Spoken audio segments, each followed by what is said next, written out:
tempat libur Natalnya di Kuningan, yaitu Bapak Dekan Fakultas Hukum Universitas Parahyangan, Bapak Dr.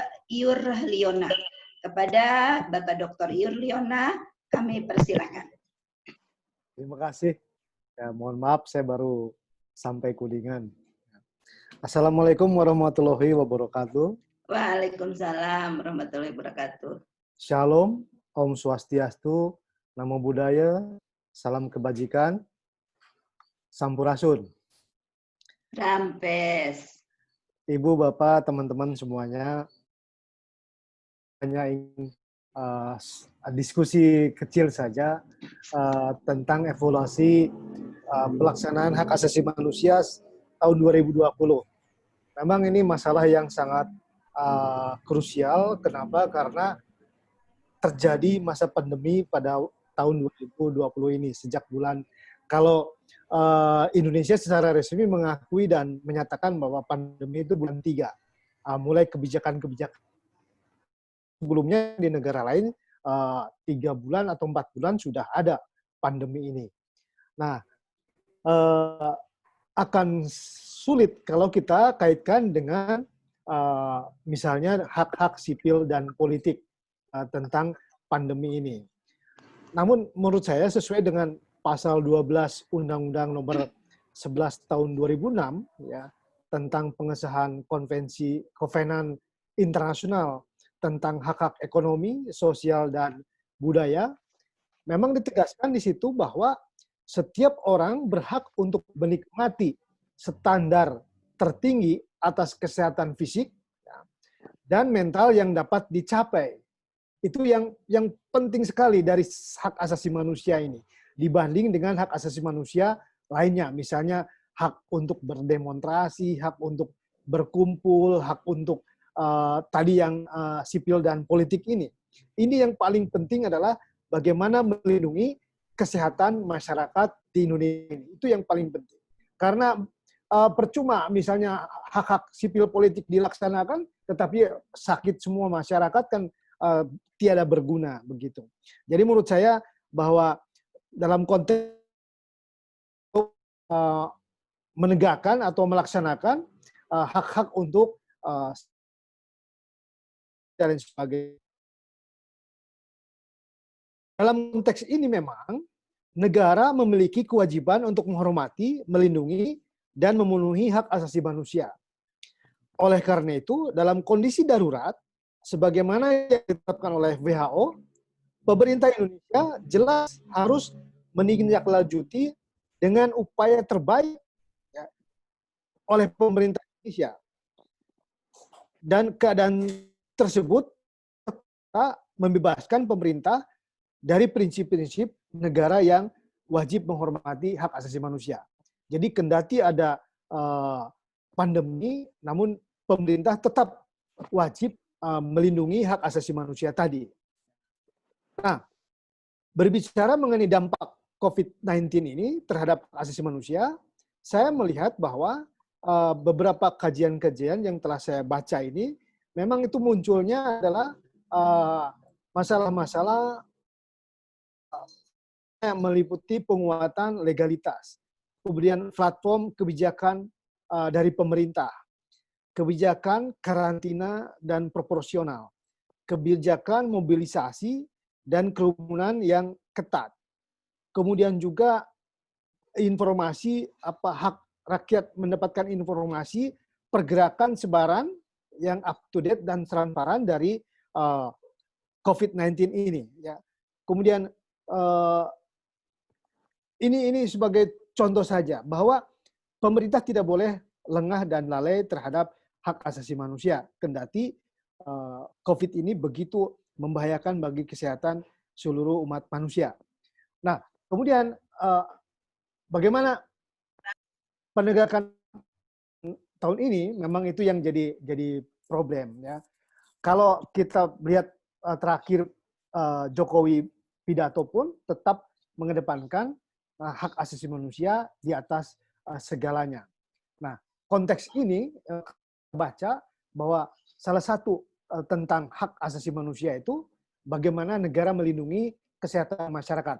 Akibatnya ada tindakan-tindakan yang reaktif, namun itu demi kepentingan yang lebih luas lagi, Nah, tapi komitmen bahwa pemerintah harus menghormati hak asasi manusia tetap harus dijalankan. Kendati di dalam beberapa satu periode yang berlalu bahwa Jokowi juga akan mengungkap pelanggaran-pelanggaran hak asasi manusia, saya kira ini sulit ya dalam kondisi sekarang yang sulit.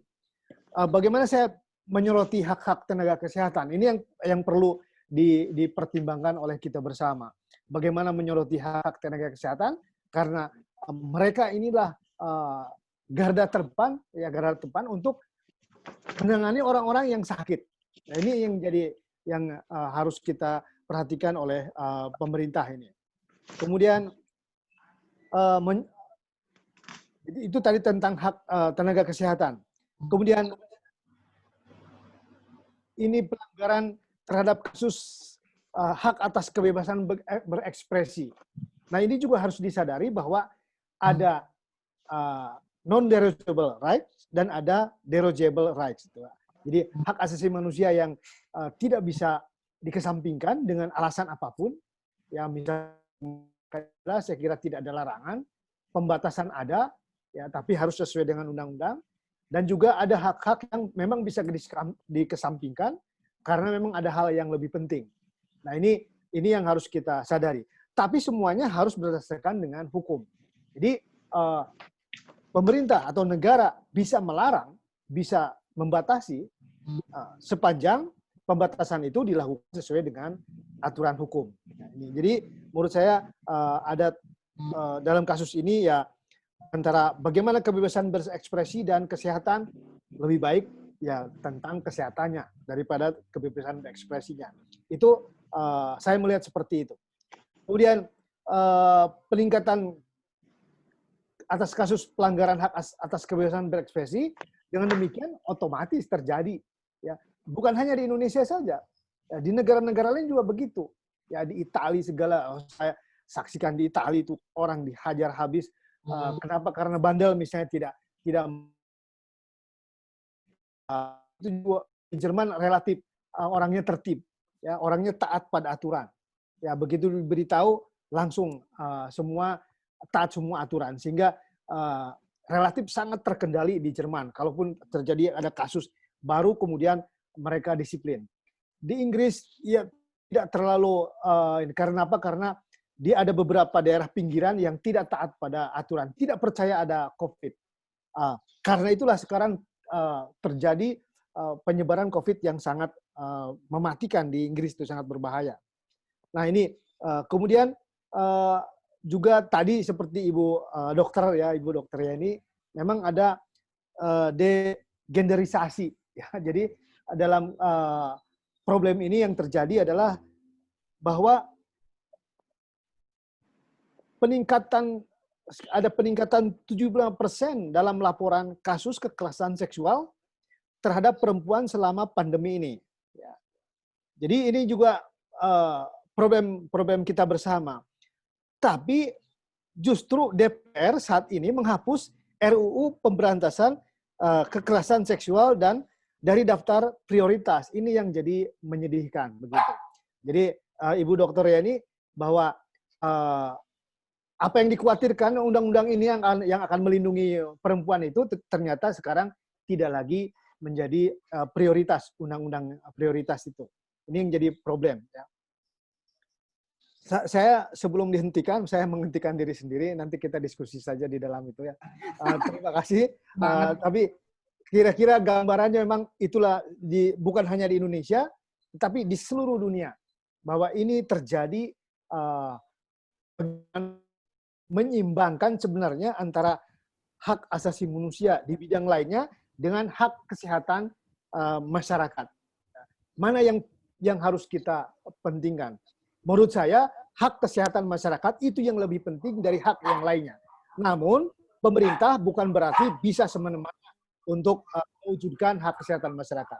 Demikian dari saya. Terima kasih. Wassalamualaikum warahmatullahi wabarakatuh. Sampurasun.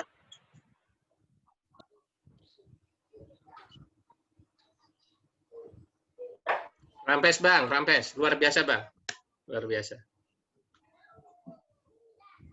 Bu Yuyut, Ponitar? Ya, Waalaikumsalam warahmatullahi wabarakatuh. Luar biasa sekali, Abang tidak akan saya hentikan karena waktunya tepat sesuai dengan waktu yang saya berikan yaitu 10 menit.